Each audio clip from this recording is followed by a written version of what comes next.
Welcome to new vlog. Keep watching and love you all. Hey guys, welcome back to new vlog. I hope हजुरहरु सबैजना सन्चै हुनुहुन्छ होला हैन। आशा गर्दछु आज चाहिँ बिहानको 9 बज्यो। सो म चाहिँ उठे, मेरो अफ डे थियो। सो म उठे, फ्रेश भए एन्ड देन म चाहिँ आज मलाई कति दिनदेखि खीर खान मन लागिरहेको थियो। सो गाइज म चाहिँ अब कति बाहिरको खानु, अरूले बनाएको खानु भन्दा म आफै ट्राई गरौँ हैन, कस्तो हुन्छ। मैले अहिलेसम्म बनाएको छैन।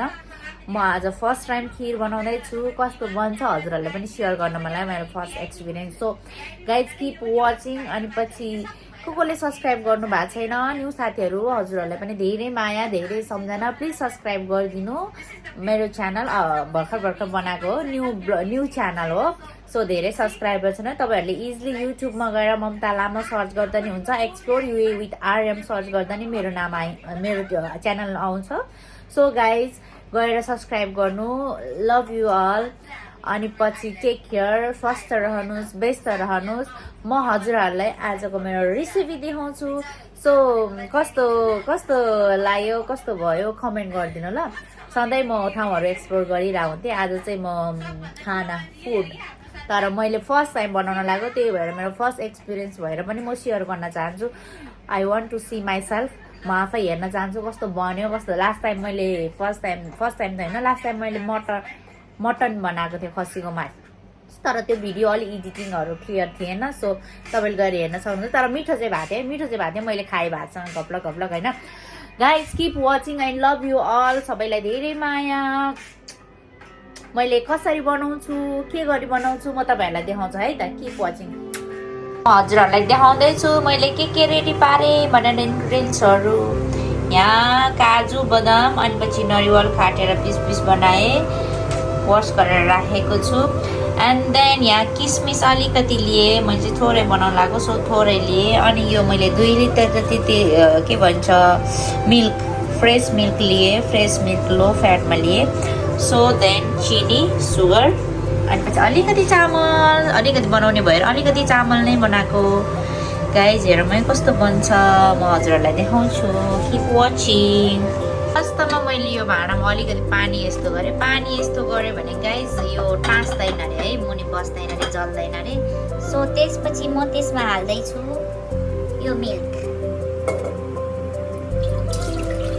पक्रिन लाग्यो त नि।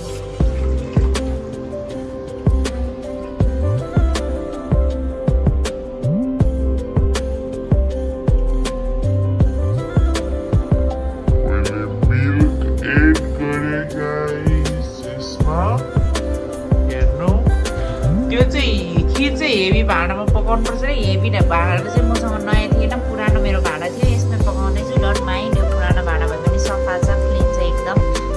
अनि पछि अब म यसमा के गर्छु भन्दाखेरि अब म ग्यास अन गर्छु गाइज। अब यो के भन्छ दुधलाई अब एकछिन पाक्न दिने। कस्तो हुन्छ दुध, नर्मली दुध पाक्यो बनाएको जस्तै, दुध उमालेको जस्तै गरेर पाक्न दिने एकछिन। अर्को चुलोमा मैले एउटा फ्राई प्यान लिएँ, किन भन्दा त्यो काजु बदामलाई फ्राई गर्नुपर्छ अरे। त्यसमा मैले घिउ हालेँ। हेर्नु, नेपालबाट पठाउनु भएको हाम्रो देशी भन्दा घरमा बनाएको भैँसीको घिउ हालिदिएँ। घिउमा फ्राई गर्नुपर्छ अरे, दामी हुन्छ अरे, वास्ता हुन्छ अरे भन्छ।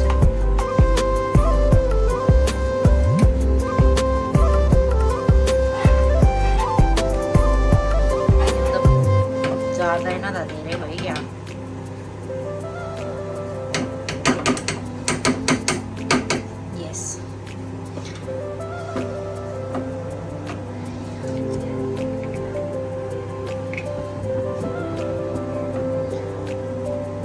त्यसमा मैले हाले यो हामीले अघि रेडी पारेको काजु बदामलाई फ्राई गर्ने। घिउमा एकछिन रातो हुने गरी।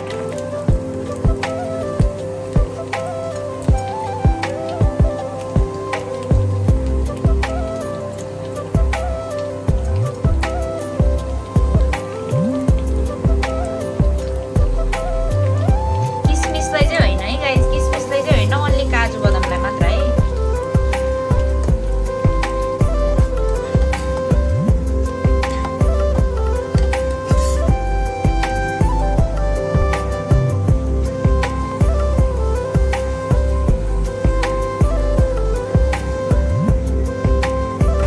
रेडीको भएपछि चाहिँ म यसलाई निकाल्छु। लास्टै डेन्जर काम हो किचनको काम चाहिँ, लास्टै डेन्जर मलाई बचपनदेखि नै। किचनमा काम गऱ्यो भने केही न केही भइरहन्छ, कहिले कहाँ घाउ हुन्छ, कहिले कहाँ पोल्छ। यसरी निकाल्ने गाइज। अर्कोपट्टि हाम्रो दुध उमिल्दैछ, डराइ काम गर्नुपर्ने छ गाइज। हेर चाहिँ कस्तो राम्रो, हेर्नु त, हेर्दै खाउँ खाउँ खाउँ खाउँ लाग्यो भने कि भनेन। वाउ वाउ, ल हेर्नु। अब हेर्नु गाइज, दुध उम्लिसकेको छ। यसमा म एड गर्छु, मलाई चाहिँ हल्का मन पर्ने भएर चाहिँ मैले एड गरेको छु। अब हजुरले आफ्नो स्वाद अनुसार मिलाउनु सक्नुहुनेछ। चिनी एड गरेँ अनि चलाउँ एकछिन। हेर्नु गाइज, दुध उम्लिसक्यो। अब म यसमा एड गर्छु चामल। चामल गाइज, क्यामेरा मिल्छ भयो।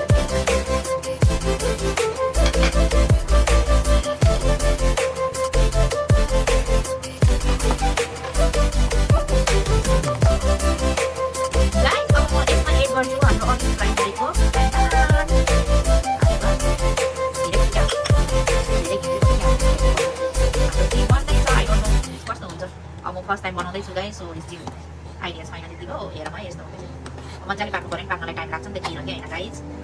गाइस हरेक 2-3 मिनटमा चलाइराख्नुपर्छ अरे। मैले नि युट्युबमा हेरेर बनाएको हो, मलाई नि खासै कहाँ आउँछ र, नभए त के भन्छ टाँसिन्छ अरे भन्छन्। अब म यसमा एड गर्छु किसमिसलाई चाहिँ मैले घिउमा भुटेन, किन भन्दा किसमिसमा भुट्नु पर्दैन। मैले नि अरूको रेसिपी युट्युबमा हेरेर नै बनाउन लागेको हो गाइस, सो बनाउँदैछु। बन्दैछ मेरो खिर, तर यो धेरै भइसक्यो यार काजु बदामहरू। गाइस लुक एट हाम्रो खिर, वाउ बन्दैछ। एकपट्टि खिर बन्दैछ, अब अर्कोपट्टि म रेडी पार्दैछु खिरसँग खाने अचार। अचार त चाहियो नि हामीलाई, पिरो अमिलो नुन सुन लाग्ने नै चाहियो नि, यो गुलियोले मात्र हुँदैन हो कि होइन गाइस। अब मैले खिरसँग के अचार बनाउने भन्दै सोच्दाखेरि भटमास साथेको, भटमास र हरियो लसुनको पातको अचार बनाउँछु है, साँधेको मोलेको। यसमा मैले थोरै भटमास लिएँ, घरबाट ल्याएको भटमास हो, वास गरेर राखेँ। अहिले म यसलाई फ्राई गर्छु। अनि आफ्नै बारीको टमाटर, यो मेरै बारीको बाहिरको टमाटर हो, एउटै रुख थियो, त्यही भएर 3-4वटा मात्र भयो, अलिकति पुग्दैन जस्तो लागेर मैले यसमा बजारको टमाटर पनि एड गरेँ गाइस।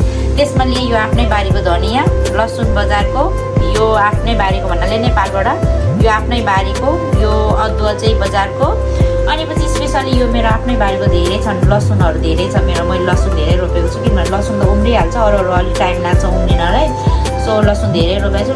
त्यहीँको लसुनको पात हो गाइस, हेरौँ है।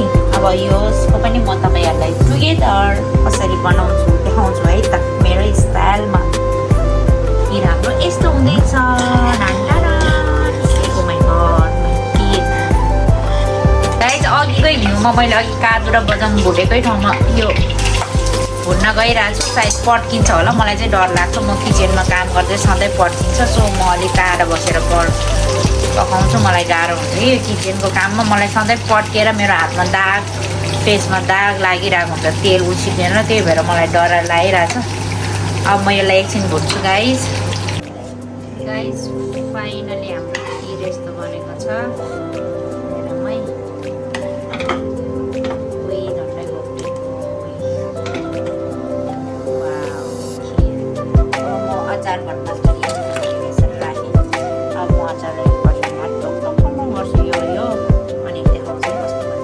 अचारमा साध्नलाई तोरीको तेलमा मेथी भुटेँ।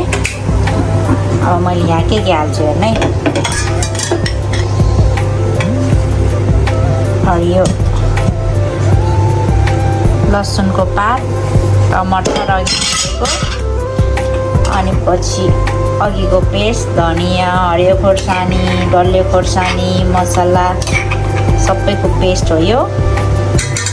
मैले यसमा सबै हालेँ हेर्नु है, मसलाहरू के भन्छ, धनियाँको धुलो, चिल्ली पाउडर, अनि पछि जिरा पाउडर, मिक्स मसला पाउडर, चाट मसला पाउडर सबै हालेँ।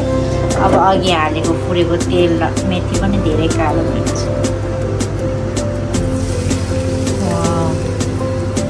हेर्नु है, वाउ इट्स लुक यम्मी। अब म यसलाई मोल्छु, कस्तो हुन्छ है।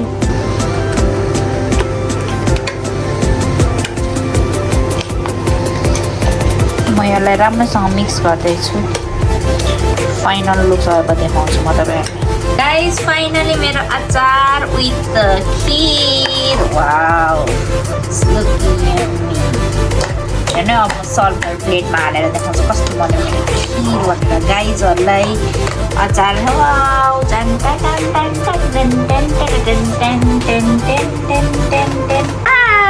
फाइनली मेरो खीर चाहिँ रेडी भयो यो चाहिँ खीर यो चाहिँ अचार हेर्नै म खाएर देखाउँछु कस्तो बन्यो हजुर लाउनुहोस् इन्जोय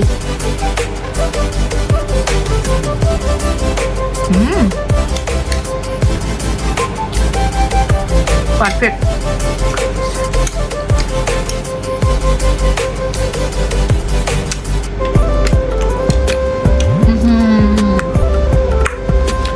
अचार चाहिँ बबाल भएछ guys thank you so much for watching यति भन्दा यो ब्लग यहीँ सघाउँछु thank you so much for watching keep loving keep supporting love you all take care छिट्टै अर्को ब्लगको साथ भेटघाट हुनेछु यही बाचा गर्दै आजको ब्लग यही खत्तम गर्न चाहन्छु